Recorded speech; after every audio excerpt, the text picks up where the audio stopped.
Hey guys, welcome back to Msd Garage. In today's episode, I introduce you to my VR6 Mk1, also known as Project White Rabbit.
My pride and joy. My favorite car that I've built in a long time. It's one of those cars that, I had to build, as I mentioned in a previous episode. I just love this car. I ended up finding it as a 1.7 liter automatic, actually. It was incredibly clean. And if you're following me, the guy who sold me the car, thanks very much. It's an incredible car, and it found it in a field. And weirdly enough, it was under a bit of a roof, so it didn't have any rust on it. And that's one of the reasons why I decided to follow through with this car as opposed to my Project Manila, my Green Rabbit, is because this car just had zero rust. It didn't even have any surface rust on it. It does have some body flaws. It's only about 50% complete. I still have a lot of work to do on this car. I need to find the right wheels. I need to start working on painting the car. Again, this is the car I was looking for that door for. It's why I came across Project Stepchild. Was because I wanted a door for this car, and doors were just hard to come by. But today kind of what I wanted to do is intro this project, talk about kind of what I'm doing with it or where I want to go with it as far as to see it to completion. It's got a lot of cool stuff on it. I was going to talk about all the features and the kind of some of the parts and challenges I ran into with building this car, in case anybody was interested in starting their own Mk1 VR6 project. We'll talk about some of the details that I did in this car by choice. There's a lot of different routes you can take. So we'll talk about some of the options I did. We'll talk about the things I still want to change. And so working through this car, like I said, it's only about 50% complete. So there's a lot of little things I need to change. I do have a Vortex Supercharger for this car, a VF9. It's up in one of those bins up there. I do plan on probably in the next couple episodes, maybe even the next one, pulling it off the shelf and installing it in this car, showing you what I did to do that. I have actually had it on the car once before, but the car was running a little rough and I couldn't figure out why, so I took it off. And lucky I did. It ended up being a fueling issue. For some reason I didn't have the proper return to the tank, so I was building accumulated pressure because the fuel coming up to the engine wasn't returning at a fast enough flow, or at least what I believe to be a fast enough flow. Ended up, long story short, I switched the whole car to dash 6 AN lines all the way from the pump up to the engine, and then back from the fuel rail back to the tank is all 6 AN line, dash 6 AN, and you know, I thought that would solve it because it's bigger than necessary, but I was still having the issue after I pulled the supercharger off, changed the fueling system. I was still having the over pressurizing issue. Ended up being an adjustable fuel pressure regulator I had in the car, so I got annoyed by it. I ended up going to a spare motor I had, popping the pressure regulator off the spare motor through a factory VW part, threw it on. Car ran perfect. So whether that was all for naught, at the end of the day I got a better fuel system out of it, but you know, it started running good now. So now I'm looking at possibly throwing the supercharger back on. So you know, we'll talk about that in a later episode, but for today, you know, what I do want to do is kind of a thorough, detailed walkthrough of this car. Again, we'll start probably in the engine compartment, talk a little bit about that, talk a little bit about the brakes and suspension components I use, because again, Volkswagen is a Lego style company. So a lot of this different stuff on the car is from all different marks, Mark 1, Mark 2, Mark 3, and some Mark 4 items in this car. So we'll talk a little bit about that. And like I said, this car is really clean. So as we go through the car, I'll start to show you kind of just how clean this car is. If you're interested in seeing pictures, documented pictures of this build, head over to Instagram. It's at Mark1 Build, at Mk1 BUILD. That's my Instagram, and if you scroll back far enough, you'll start to see the origination of this car being pulled from the field, and then a build through the project. And kind of why I decided to start making a YouTube channel like I am today was because I wanted to do the same thing for Project Stepchild. But I thought for more content, this car isn't finished. There's a lot of cool stuff I want to do on this car. This car does have a pretty cool swap, and a lot of people might want to watch the content on this car or see what I've done with this car, so maybe they can replicate it themselves. Again, it's not a complicated build for anybody who's scared about doing it. There's a couple crucial steps that if you do, it makes it way easier. One of those things is wiring. If you're not strong at wiring, you know, I do have some skill sets in wiring, but I wasn't really ready to attempt wiring in the motor. Not saying it can't be done. It can be done. I've seen a lot of people do it, but I wanted to keep this build simple, and one of the things to keep it simple was to keep the original Rabbit car harness. One of the standard things that makes a swap easier if you're going to wire it yourself is going to a CE2 Mark II electrical system. So basically you go to a Golf or a Jetta or basically anything in the Mark II category that has CE2, you pull the harness out, the whole car harness out, then it makes the VR6 swap plug and play. So we can really just take the Golf harness and basically lay it into this Rabbit, you know, slightly wire the taillights in and the fuel sender and all those kinds of things, and then as you wire up to the front, your fuel panel, or your fuse panel inside of the car then is a CE2, and the VR6 just plugs into the back of it, and you can hopefully turn the key. Obviously there's a little bit more to it than that, but that's basically the basics. I would suggest if I were to do that with this car, or to wire the car 100% myself, I would probably take that route. But in this case, I wanted to keep because the car fuse system and fuel block and all that, fuse block, sorry, and all that stuff was really clean in this car. I didn't really have any moisture issues like most Mark 1s do. So I wanted to keep all that factory. So to keep it simple, I took my VR6 harness and shipped it out. And I'll put a link in the description below to the guy I sent it to, a guy in the US. Did a fantastic job. And I highly recommend going to see him, and I forget the name of his Instagram off the top of my head. I think it's TD something or other. But anyway, I sent the harness to him. He went through it and simplified it. Basically came back to me as a VR6 harness with basically a 3 or 4 wire setup. You had to give constant power, ignition power, ground, and tack and something else. So 5 wires. You hook up those 5 wires and you can basically start the motor. So it's basically now considered a standalone harness. It's a 5-wire standalone harness. So I could simply take this engine out of this car and throw it into some other car, hook up the 5 wires, and it'll run. So it's a crazy simple system. So by doing that, all I did again was took the harness out of the donor car I had, shipped it off to him. Probably a week or 2 later, he shipped it back to me, and it was basically plug and play, ready to go. So all I had to do is have the motor installed, plug in all the factory connectors on the engine, supply the 5 wire hookup, and boom, car started. So it was amazing. It runs really well. No real issues with any of the electrical at all. Knock on wood with that. Hopefully I don't create some. But as I move into the VR6 Supercharger, I do have a separate chipped ECU. So I'll show you where I put my ECU in this car. I put it inside the cabin to make sure it was always kept dry. And again, it was part of cleaning the engine bay, inside my engine bay, as I'll show you as we do our walkthrough.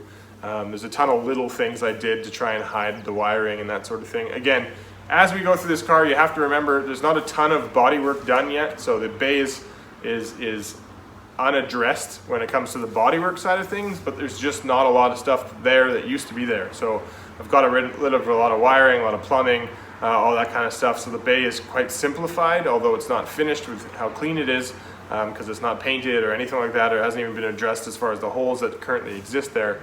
But one of these days I'll pull the engine back out, I'll fill all the holes, and then I'll move to painting, at which time I'll probably paint the entire car. So I do want to kind of keep going with that as far as the bodywork project, kind of all at once if I can. So I'm just kind of addressing everything until I get to that stage. Once I get to the stage where it's time to look at painting the car, I'll kind of do all that in one swift movement. So I'm trying to address everything else. So in this set of builds that I'll show you before we take the car to paint, and I'll do all that on YouTube now that I've created this channel. The one thing I still need to do is hook up that hook up the VF9 Supercharger from Vortec back on the car, make sure I'm happy with the placement of the components inside the engine bay. There is some modification I do want to do to make all that fit. Once I've got it all to fit, then the engine bay will basically be ready to start body working, and then we'll start looking at paint. There's a few other things I need to do to the car too. I do have this GTI front lower lip on it. I did put the VR6, as you can see here, the VR6 Mark III lip on the bottom. That's the lowest lower chin, so it is really low. I do want to address how the rest of the car isn't quite as low as the front lip.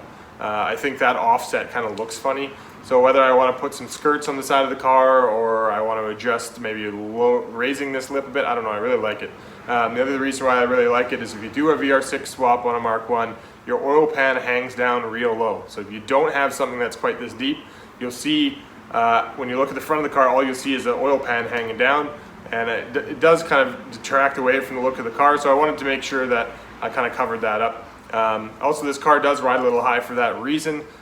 Bigger wheels will help to absorb the difference there, to not make the car, it'll make the car appear lower without actually being too low, and it'll help me space that pan. But again, I have an aftermarket pan on this car that's reinforced in case I smack it. I have road crowned it a few times, driving around local streets. So I did raise the car a little bit. I do want to address the suspension real quick, but I'm happy with a lot of the components I chose for this car. That's part of the walkthrough when we do it. I'll talk about all of that. There's some great components in this car. I have moved the battery to the back, again, hidden all the wiring. Inside, the interior is basically stock for the most part, with the exception of, I have no radio. I've never really had radios in any of my Volkswagens. Radio is the VR6 too. No, I'm just kidding. But the radio now is replaced with a gauge. Eventually I'll have a 3 gauge pod there. Because it was an auto, I wanted to keep originally was an auto, I wanted to keep the cool auto center console. So it's just a single little square. I thought that was super simple in the car rather than the center consoles that holds the gauges and stuff. I just feel like that kind of takes away from some of the space in the car. I do like the look of them, don't get me wrong, and we'll probably do one in Project Stepchild, but in this car I didn't really feel like it fit right. The interior is one of those, is fully blue, so I needed to follow with all the blue components. The one thing I did do differently that is not factory is I threw in some Jetta GTX Power Recaros. Recaro seats have been one of those things that have been a dream seat of mine forever. So the combination of this car, like I said in the previous video, is everything I've ever wanted in my Mark 1. Is Recaro seats, VR6 engine, Supercharger is a bonus, all that kind of stuff. Having all that in this car really was what I wanted to achieve. I also have, people always comment, I have a 280 mil Momo steering wheel on it. It is the steering wheel I had back in my first Mark 1. and there's something about it, it's just so tiny that it just gives a cool feel to the car. The car is non-power steering, so I haven't really had an issue with it being a tough to turn car. It's actually really easy to turn. So the size of the steering wheel is kind of irrelevant, but I'm a big guy, so the extra space doesn't hurt either. But it's also part of the look. I've fought a little bit internally with my soul about whether I want to keep the US spec square headlight setup and the US spec rear tail light setup. It's one of those things I'm just not really sure. I'm perfectly fine with leaving this car like this. I'm not offended by this look. I actually kind of like it. For anybody who might be following this YouTube in Europe, it's one of those things that you guys didn't see, so it does keep the car a little bit with the North American look, a little bit grounded on where it's from. You know, it is a US spec car, so it's pretty cool to have kind of that history with the car. The other thing is too, I just really love the rounds, but part of the reason why I wanted to build Project Stepchild was to keep the round setup, so I have a round and a square setup. I was planning on possibly changing the front end, but now that I have the other car, I've kind of tabled that idea. I don't know, write in the comments if you think I should, but I'm perfectly happy with leaving the setup that's on the car the way it is and just body working it now to bring it back up to pristine. So I've talked enough already. Let's move into looking at the car real quick and we'll talk about a bunch of little things.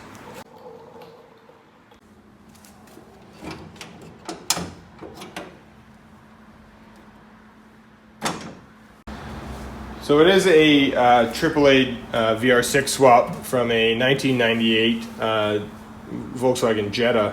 When I got the car had, I want to say 160,000 kilometers on the car.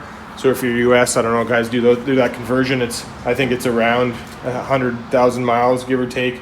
I'm not exactly sure on that, but it's a quick conversion in my head. The motor is basically, for now, is factory. I wanted to really get away with doing the swap first, and then once I had the swap in the car, start to tune certain things. And just out of camera, I have another VR6 I purchased. I intend on fully building out that motor, probably 2.9ing it, and then throwing it into this car and do kind of a one-day swap out, swap in type deal, and then I'm kind of ready to go. But I have the it's called VR6coilbracket.com. If you go to their website, I'll link them down and below as well. It's a VR6 setup. These VR6 coil packs are known to crack and have a bit of distortion in their spark. So it was something I kind of swapped out right out of the gate. I didn't know if mine had that issue, but I just didn't want it to. When I did take it off, I did notice a couple cracks. So I don't know if it was having that distortion, but it definitely had some cracks. Other than that, the motor's kind of completely factory. I did a airbox kind of delete setup. Very simple, kept the airflow sensor, and then just threw a filter on it. I did put a little mount in strut tower to ensure I could hold that there. Anyways, with the brakes, I have a this is getting into the nitty gritty of it. I think it's a Mark 3 22 mil. Now I can't remember. People are going to quote me in the comments there, but I'm pretty sure it was a Mark 3 22 mil master cylinder. I do have hydraulic. Let's see if I can move this over here a bit. I do have hydraulic clutch on this car and cable shift from the Mark 3. So it's got the Mark 3 trans with a Mark 4 shift tower, Mark 4 cable shift box. So the shifter in the car is a Mark 4. And then, as you can see here, I don't know if you can see it. Here, give me one sec. You could see it. I went back in the video, and anyways, you can probably see it better now. I have a master slave cylinder for the clutch throwout, and that's something I got from Fast Bunny Metalworks, and I'll link them in the description below as well. Geez, I should start getting some sponsorship out of all this stuff. But I got all these parts. I figured it was easy for me to just explain what I did so you guys can do the same. Fast Bunny Metalworks has a setup, so you can see in my bay I don't actually have the slave exposed. So it's actually up underneath the dash. If you take a look at Fast Bunny Metalworks setup, I love that kit. You know, Fast Bunny Metalworks is a great company. It's a company I really like working with, and I hope to do that in the future as well. But with their kit underneath the dash, it made it super simple.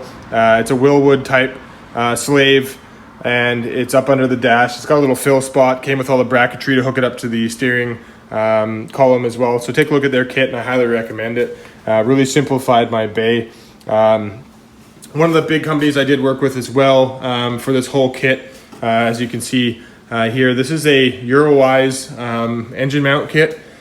So it has, I have the reinforcement bar in the front, which I don't know if you guys can see in this camera shot, but let's take a look and see if we can name that. No, it doesn't really show up there, but anyway, across the whole core support in the front, there is a bracket that goes from bumper mount across the front to the engine mount and up to the other side bumper. So it's a full front mount. If you look at their kit, I bought their Simplified kit, so I got the motor mount kit as well as the drive shaft. The rest of everything else I kind of took care of.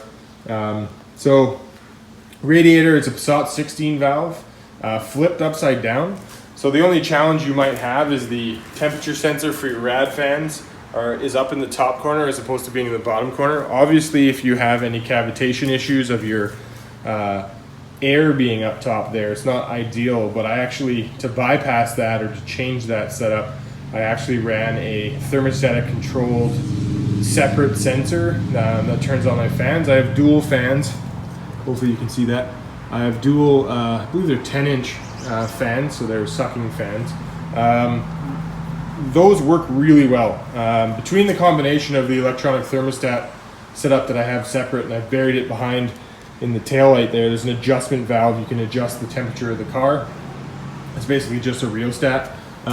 You can adjust the temperature you want the car to run at. This car runs at 185 degrees all day long. I never have an issue with it. Hot days, cold days, idling in place, nothing. The car runs perfect as far as temperature goes. Very little issues. I also have Eurowise kind of coolant simplification system. So I did get rid of, let's see if we can move that. I did get rid of my heat package inside the car, so I don't have the exchange in there anymore. But getting rid of that ensures that these VR6 like to have the head cooling port. It really needs to have constant flow. And I don't know if you can see it here, but the hose that runs off the back of that right there is part of what continues to make sure that the head gets all the proper coolant flow it needs, so you don't have any heating issues or overheating issues, I should say. That's important. So if you ever block off your heat exchanger in your car, especially a Mk1, a Mk1 has a shutoff valve that stops flow, so it doesn't. If your heat in your car is not on, it shuts off that flow.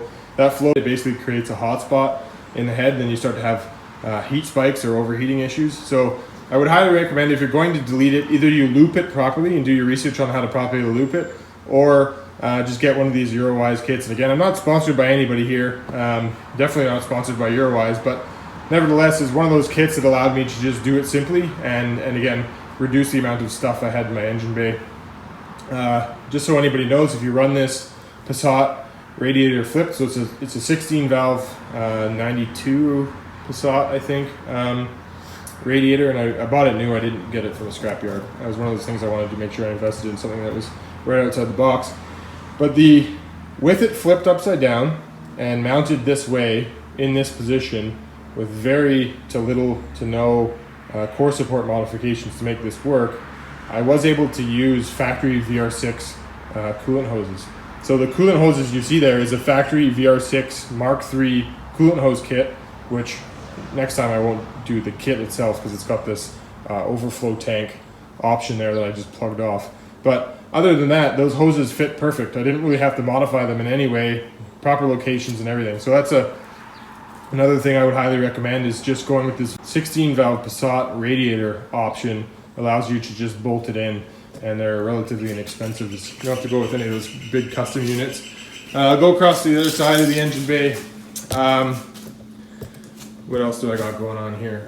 Part of my issue, and this is no flack at them, but I had the ECS tuning pressure regulator, and that's the regulator I had the issue with. But I got their kit, and you can see here the pressure gauge for my fuel. I highly recommend that portion of it. I don't know, I mixed feelings about that. And if ECS ever watches this video, wasn't super in love with that option, but since I'm a Canadian guy, I wasn't going to ship the part all the way back or even complain, so I'm not throwing any flack at them. It was probably just it didn't work out of the box properly. So I I do highly recommend this gauge kit. I think it's pretty important to make sure when you're running a VR6 in a Mk1 with the differences of fuel pumps and that kind of thing, it's important to know where you are. I think it's an important part of making sure you're not overflowing your fuel system. Again, the pairing here with this car, and something that saved me is I actually pegged this gauge with the whole fuel system challenge I was running with. So I was able to notice right out of the gate without having to do much investigation. I just looked at my fuel pressure and it was spiked. So I knew that was the problem. So really I had to do no digging around. I knew exactly what my problem was. So switching to these AN lines throughout the car, and let me kind of show you what I did with that. Let's see. I don't know if you can see that, but behind this heat shield, let me move that out of the way. You'll see I have a fuel filter. Those fuel lines go down and under the car, and then to the back, and I'll show you that in a little bit. But anyway, that kind of sums up my bay. Again, it's just a standard Mark III VR6 AAA. It's got a standard box on it, so transmission's a Jetta Mark III. Anybody who pays attention to Volkswagen details, there's a lot I haven't discussed here, but majority of it is of what I'm discussing is all you're going to need to know. On that slave, I have the Mark III brake reservoir as well, just to make sure. It does have the nipple on the side right here for when you, if you had a slave inside of the bay, but again, I don't. So that's a good indicator, you know what year that's from. As far as all the cables and wiring and stuff, as you can see, there's no engine wiring anywhere in here. I've deleted it all. We'll explain that cutout in a few minutes. But all the wiring kind of comes down, except for the main power wire. All the wiring comes down inside the fender, and then it comes out on the front core support, and it runs across it, and then powers everything I need it to.